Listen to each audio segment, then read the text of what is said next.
আজকে আমি তোমাদেরকে দেখাবো সুন্দর একটি দিঘি।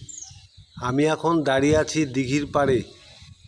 বন্ধুরা, তোমরা কেউ বলতে পারবে এই দিঘিটি কোথায় রয়েছে? আর দেখো, ওই দাদা ভাই নৌকো নিয়ে দিঘিতে মাছ ধরছে। আর দিঘির জলগুলো দেখো কল কল করছে।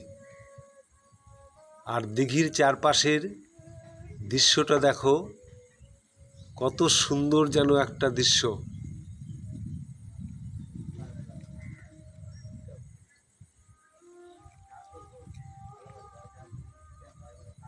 দিঘির পাশ দিয়ে চলে গেছে সুন্দর একটি রাস্তা।